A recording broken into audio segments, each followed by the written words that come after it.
നമസ്കാരം.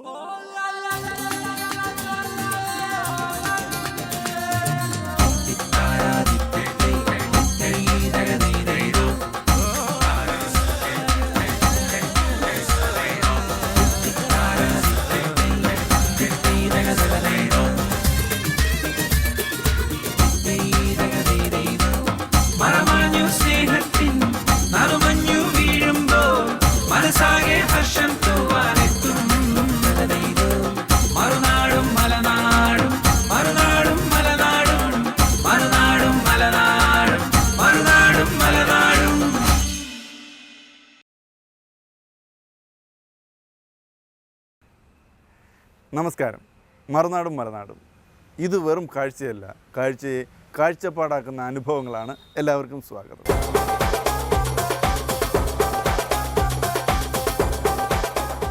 നമസ്കാരം. നമ്മളിപ്പോൾ ദുബായിലാണ്. ദുബായിൽ പൊതുവെ മറുനാടൻ മലയാളികളുടെ വിശേഷങ്ങൾ പങ്കുവയ്ക്കുന്ന കൂട്ടത്തിൽ വല്ലപ്പോഴുമെങ്കിലും നമുക്ക് ചില നക്ഷത്രങ്ങളെയും കൂടെ കിട്ടാറുണ്ട്. മറുനാടൻ നക്ഷത്രങ്ങൾ അല്ലെങ്കിൽ മറുനാടൻ താരങ്ങളെന്ന് വേണമെങ്കിൽ പറയാം. റേഡിയോയിൽ RJ ആയിരുന്നു ഇവിടെ ദുബായിൽ. അത് കഴിഞ്ഞ് പെട്ടെന്നൊരു ദിവസം VJ ആയി നമ്മുടെ മുമ്പിൽ. ഇപ്പോൾ മലയാളി പ്രേക്ഷകരുടെ വീട്ടിലെ ഒരംഗം പോലെ വൈകുന്നേരങ്ങളിൽ തത്ത എന്ന് പറഞ്ഞ് നമ്മളെല്ലാം ചിരിപ്പിക്കുകയും ഒക്കെ ചെയ്തുകൊണ്ടിരിക്കുന്ന ഒരു വീഡിയോ ജോക്കി അല്ലെങ്കിൽ അവതാരക എന്ന് പറയാവുന്ന ശ്രീമതി അശ്വതി അശോകാണ് നമ്മോടൊപ്പം ഉള്ളത്. സ്വാഗതം. Thank you so much. ഭർത്താവിനും സ്വാഗതം. പെട്ടെന്നാണ് അശ്വതി ഒരു ആങ്കറായി തിളങ്ങിയത്. എങ്ങനെ സംഭവിച്ചു?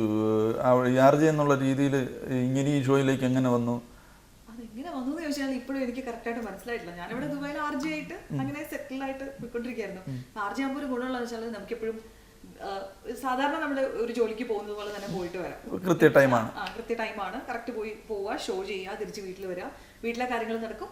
എന്നാൽ ഒരു ചെറിയൊരു പബ്ലിസിറ്റി, പോപ്പുലാരിറ്റി, ഇടയ്ക്കൊക്കെ വല്ലപ്പോഴൊക്കെ ഒരാൾ ഐഡന്റിഫൈ ചെയ്യുക, അങ്ങനത്തെ ഒരു ഇതിൽ നിൽക്കുകയായിരുന്നു. ആ സമയത്താണ് എനിക്ക് നാട്ടിൽ നിന്ന് ഒരു കോൾ വരുന്നത്. ചാനലിൽ നിന്ന് ചെയ്യാൻ പറ്റുമോ എന്ന് ചോദിച്ചു. കുഴപ്പമില്ല, വല്ലപ്പോഴും വന്നു പോകാനാണെങ്കിൽ കുഴപ്പമില്ല, ചെയ്യാന്ന് വിചാരിച്ചു. പക്ഷെ വൺസ് അവിടെ ചെന്ന് കഴിഞ്ഞപ്പോൾ മാത്രമാണ് ഞാൻ ആദ്യം ചെല്ലുന്ന തന്നെ നേരെ ഷൂട്ടിന് വേണ്ടിയിട്ടാണ്. ബിക്കോസ് എനിക്ക് അവിടെ ഫ്രണ്ട്സ് ഉണ്ടായിരുന്നു, അവർക്ക് എന്നെ നേരത്തെ അറിയാം. അപ്പൊ അവിടെ ചെന്ന് കഴിഞ്ഞപ്പോഴാണ് ഇത്രയും വലിയൊരു സംഭവമാണ്, ഇത്രയും വലിയ ഫ്ലോർ ആണ്. സുരാജേട്ടനാണ് കൂടെ. ഈ ഷോയുടെ നേച്ചർ വെച്ചിട്ട് സുരാജേട്ടൻ തിരിച്ചെന്നോട് ഇങ്ങോട്ട് കൗണ്ടർ അടിക്കും, ഞാൻ തിരിച്ച് അങ്ങോട്ട് പിടിച്ചു നിൽക്കണം, ഇങ്ങനെയുള്ള കാര്യങ്ങളൊക്കെ മനസ്സിലായത്. എന്തായാലും പെട്ടെന്ന് ഞാൻ വിചാരിച്ചതിനേക്കാളും വളരെ പെട്ടെന്ന് ആളുകൾ അക്സെപ്റ്റ് ചെയ്തു ഷോ. ഇദ്ദേഹം ഈ ചാനലിലെ ഷോ തുടങ്ങി കഴിഞ്ഞപ്പോൾ മനസ്സിലായി ഇത് കൈവിട്ട് പോകുന്നു വല്ലതും തോന്നിയോ? ഇല്ല, എവിടെ പോയാലും ഈ ദുബായിൽ നിന്നുള്ള ഈ ട്രാവലിംഗ് ആണ്, അപ്പ് ആൻഡ് ഡൗൺ ഉള്ള ട്രാവലിംഗ് മാത്രമാണ് ഒരു ഹെക്ടിക് ആയിട്ട് വരുന്നത്. ഞങ്ങൾക്ക് ഒരു ചെറിയ മോളാണുള്ളത്, അതിന്റെ ഒരു ചെറിയ പ്രശ്നങ്ങൾ മാത്രമേ ഉള്ളൂ. ബാക്കിയെല്ലാം എൻജോയ് ചെയ്യണം. ബാക്കിയെല്ലാം ലൈഫിലെല്ലാം എൻജോയ് ചെയ്തോണ്ടിരിക്കുക. സ്വന്തമായിട്ട് ഇവിടെ ചില ബിസിനസ്സുകളൊക്കെ ഉണ്ട് അല്ലേ? എന്താണ് ഇവിടെ ദുബായിൽ ചെയ്യുന്നത്? ഞാനൊരു ബിസിനസ് കൺസൾട്ടന്റ് ആണ്.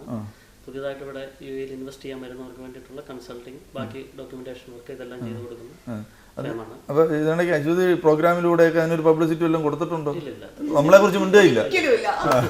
കല്യാണം കഴിച്ചോന്ന് ഇടയ്ക്കിടയ്ക്ക് പറയണം. കല്യാണം കഴിച്ച കാര്യമൊന്നും ഷോയിലൊന്നും പ്രത്യേകിച്ച് ഇല്ല, അശ്വതി പറഞ്ഞില്ലേലും മനസ്സിലാവില്ല.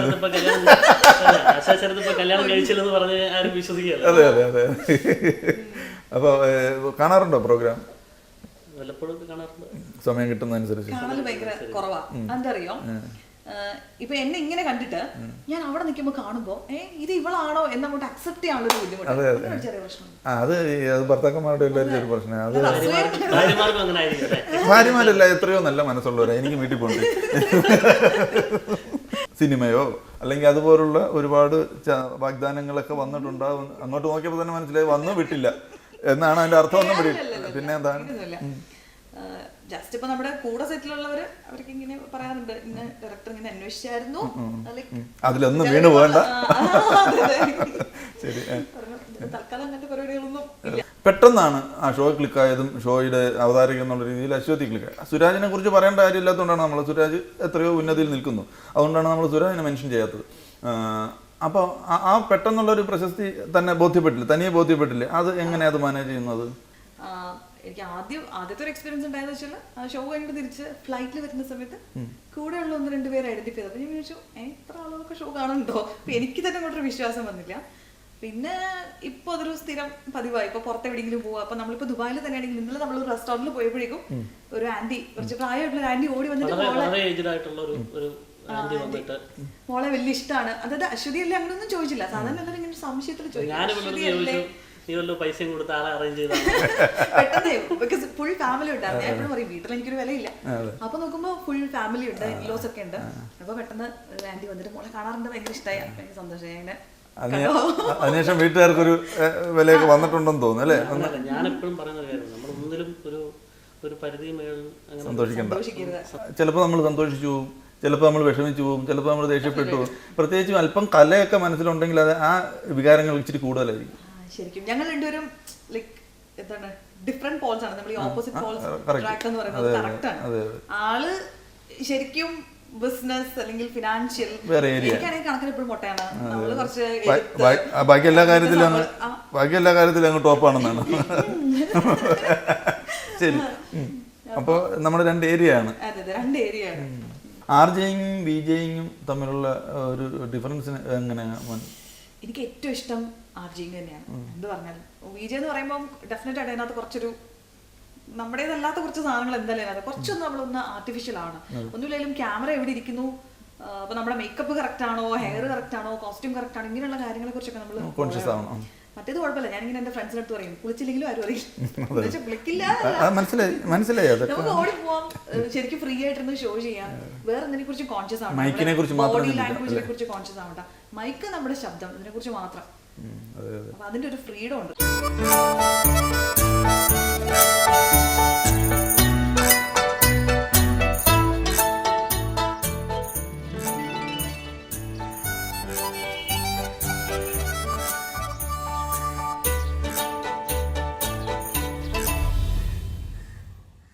എന്റെ വീട് പാലായിലാണ്, ഹസ്ബൻഡ് വീട് തൊടുപുഴ.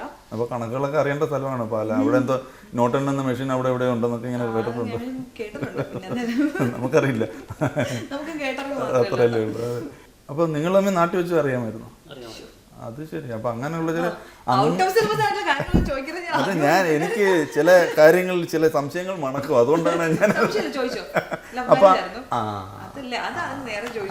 അതല്ല, അത് അങ്ങനെയാണ്, ഇങ്ങനെ പറഞ്ഞു അവിടെ എത്തിക്കാമല്ലോ എന്ന് വിചാരിച്ചു.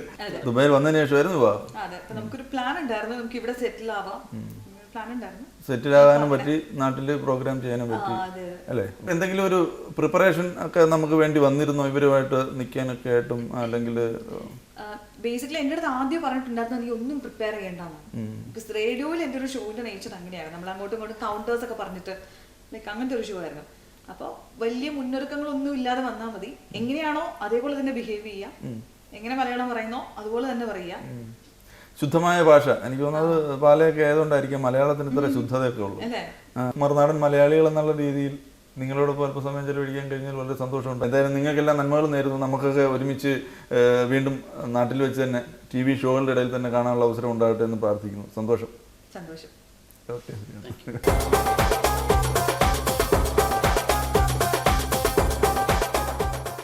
മറുനാടും മലനാടും വിശേഷങ്ങൾ ഇവിടെ അവസാനിക്കുന്നില്ല. നമുക്ക് അടുത്ത ആഴ്ച വരെ കാത്തിരിക്കാം.